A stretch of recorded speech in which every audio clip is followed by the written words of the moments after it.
Oui, alors, traduction dangereuse, j'ai un petit peu exagéré, mais vous allez comprendre. Les amis, bonjour et bienvenue dans ce nouvel épisode du Français by Alex. Alors, comment améliorer son français? Comment améliorer votre maîtrise du français? Comment parler français avec fluidité? Eh bien, ça passe par une traduction réfléchie.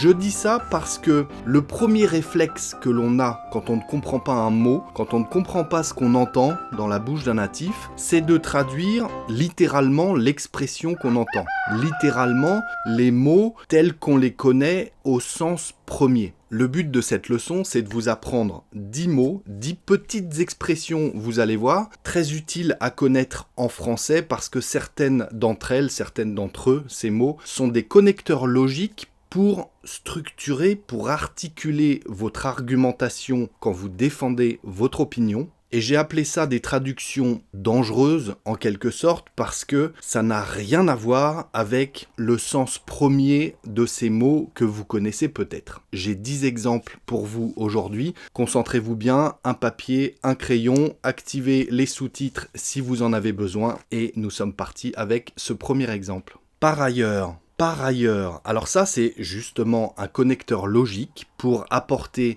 une nuance, une information complémentaire dans votre propos, dans votre discours. Et là, justement, ça n'a rien à voir avec le mot ailleurs, au sens spatial du terme. Quand je dis je vais ailleurs, je pars, je m'éloigne, va ailleurs, ou l'objet se trouve ailleurs, mais pas dans cette pièce, eh bien non, ce n'est pas du tout ce sens-là dans cette expression, ce n'est pas du tout ce sens-là du mot ailleurs. Par ailleurs, c'est pour ajouter une information complémentaire, pour apporter une nuance.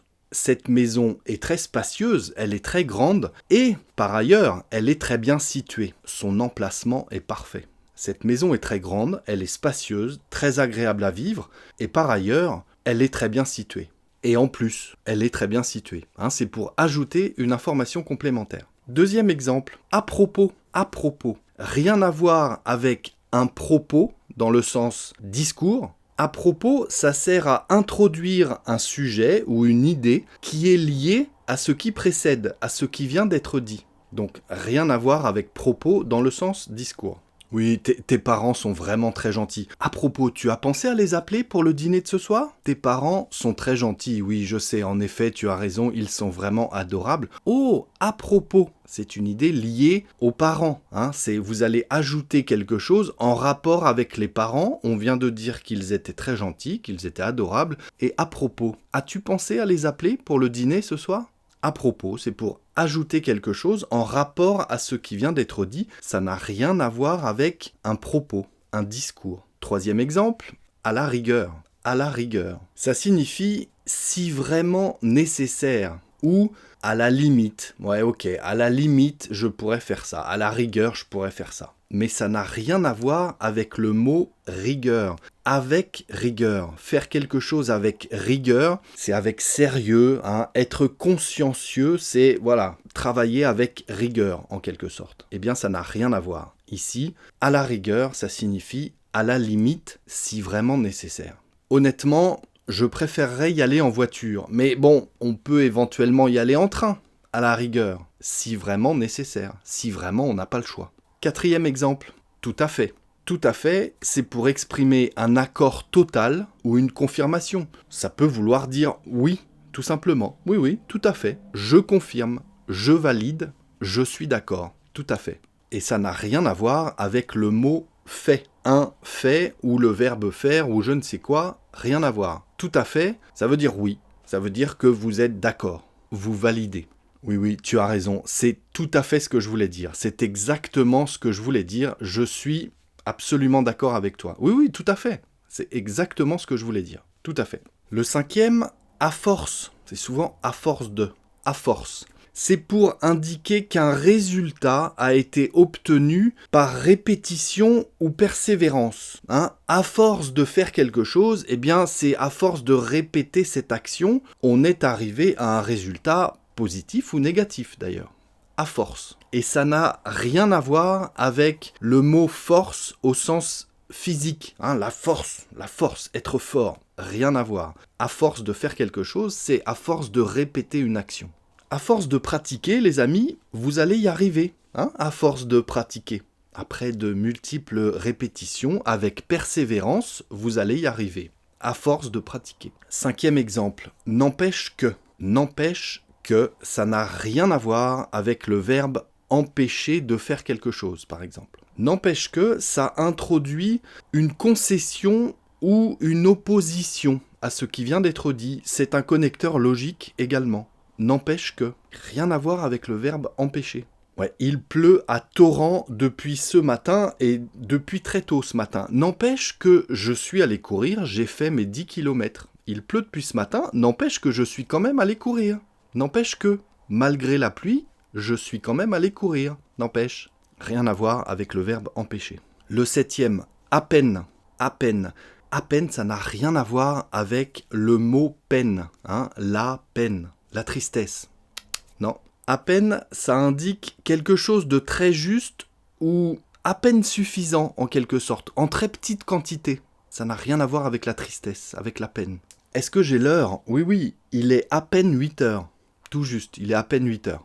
À quelques minutes près, hein, il est 7h58, 7h59, peut-être 8h01 ou 8h02, il est à peine 8 heures, hein, tout juste. Voilà, ça n'a rien à voir avec la tristesse. Est-ce que je mets du lait dans mon café ? Oh, à peine, vraiment un tout petit peu, quelques gouttes, à peine. Le 8e, a priori. Bon, celui-ci, j'ai voulu le caser dans cette leçon parce qu'il est quand même relativement utilisé à l'oral, hein, pour votre français parlé, votre pratique du français parlé.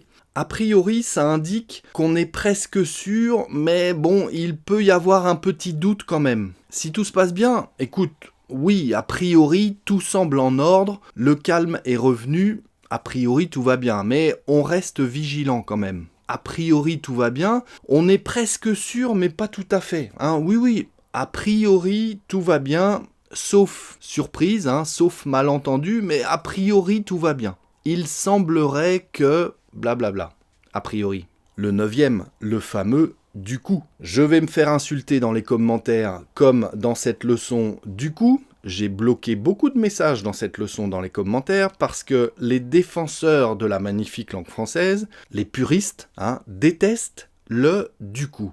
Sauf que ce « du coup », il est très souvent utilisé en français parlé et mon travail à moi, c'est de vous transmettre mes connaissances et de vous dire comment ça se passe en France. Eh bien, je peux vous dire que ce « du coup », il est très très employé en français parlé. Je vous invite donc à l'apprendre, à le comprendre, à l'utiliser si vous en avez envie pour parler comme un Français. Comme ça, je reste neutre, hein, vous avez vu dans mon opinion. Mais moi-même, je l'utilise très souvent. Du coup, ça n'a rien à voir avec un coup, comme ça, hein, un coup de poing. Non, rien à voir. Du coup, ça peut vouloir dire beaucoup de choses. Je vous invite à aller voir cette leçon que je viens de vous montrer. J'ai essayé de vous apporter un maximum d'utilisation et de définition à ce mot « du coup ». Mais ce « du coup », on pourrait le remplacer par « alors » ou par conséquent, du coup, je suis parti. Par conséquent, je suis parti. J'ai raté mon train, du coup, je suis arrivé en retard au travail. Conséquence, hein.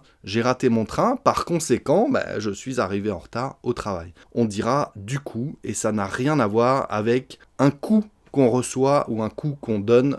Rien à voir du tout. Le fameux « du coup » qui fait polémique en français. Et puis le dernier pour aujourd'hui, les amis, en revanche. En revanche. Et ça n'a rien à voir avec une revanche, le fait de se venger. En revanche, c'est un connecteur logique également qu'on utilise pour marquer une opposition ou bien une alternative à ce qui vient d'être dit. Il adore le chocolat, en revanche, il déteste les bonbons, les sucreries. Mais il adore le chocolat. Hein. Il adore le chocolat, en revanche, les bonbons, pas trop. Il aime pas les sucreries. Mais en revanche, le chocolat, il adore. Ça marque une opposition entre les deux. Et ça n'a rien à voir avec une vengeance ou une revanche. Voilà les amis, une option pour améliorer votre français, améliorer votre maîtrise du français. J'espère que cette leçon vous a plu. Point d'interrogation, si c'est le cas, les petits pouces sont les bienvenus, vous le savez. N'hésitez pas à m'écrire une phrase avec chacun de ces mots pour pratiquer.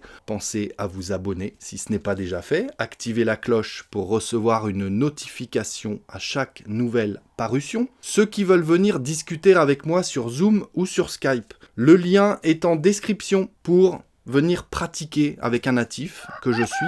Ceux qui souhaitent recevoir ou en tout cas avoir accès aux transcriptions de presque tous les épisodes de la chaîne au format PDF, il faut devenir membre de la chaîne. Le lien est en description également. Je peux aussi vous envoyer une carte postale chaque mois dans votre boîte aux lettres. Il faut pour cela souscrire à un abonnement sur ma page Patreon.